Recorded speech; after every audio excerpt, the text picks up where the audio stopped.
Thank you, Mrs. Secretary General. Dear Mr. President, first I would like to thank EPP and presidency of EPP for the conference that they organized in Montenegro and the resolution they voted in Valencia, in which they presented all the situation in my country on the eve of the election, which show that the vote was dead before entering in ballot box. As a matter of fact, in these elections, the entire state was transformed into an election body. It used the unlimited financial, human, logistical, executive power, resources to prevail, to control, to manipulate the vote of Albanian citizens. So the government, during election campaign in violation of laws and international principles, gave as gift to every retired man and woman 48% of voters €100. They waived 200 million fines and interest 2 days before of the elections. They mobilized tens of thousands of employees, state employees, as a kind of political police called patrons.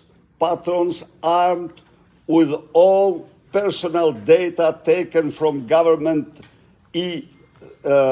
digital banking in order to lure, in order to threat citizens in overall the country.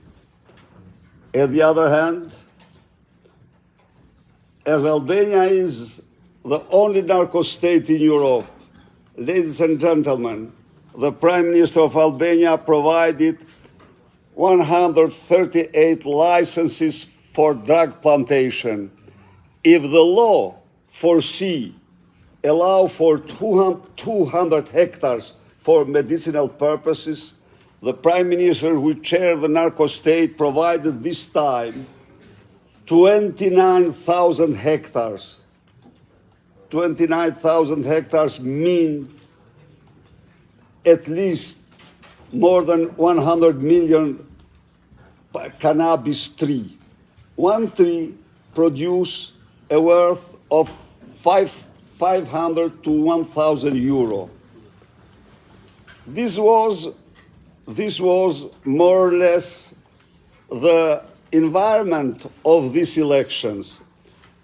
Mrs. Secretary General, what I would like to, because you stressed about state participation, it was state, but it was narco state.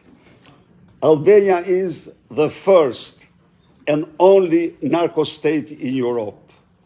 What we need, because we are in a very, very difficult situation, drug cartels in my country are by far the most powerful in Europe. Why they are most powerful? Because they have port. The national main ports are run by them. The highway of heroin, which comes from the east, is in their hand.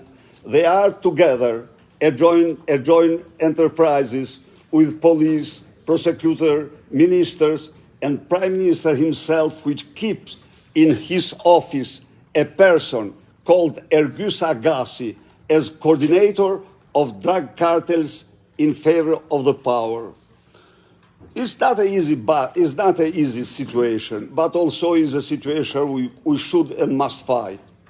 The aid and help that I ask still from EPP and friendly and sister parties, a fact-finding mission will be of great importance for my country, but also somehow for your countries, because Albania is, first, a big exporter of criminality of drugs and of big exporter of immigrants. these two. So, a fact-finding mission from European People's Party, we have enormous documents to provide about how this narco-state function, what are these links with Sinaloa of Mexico, with cartels in Medellin, with cartels in Bolivia, in Peru, Ecuador. I think together we could help our nation, but we could help also the region and European Union. Once again, thank you very much for your help and your support. Thank you.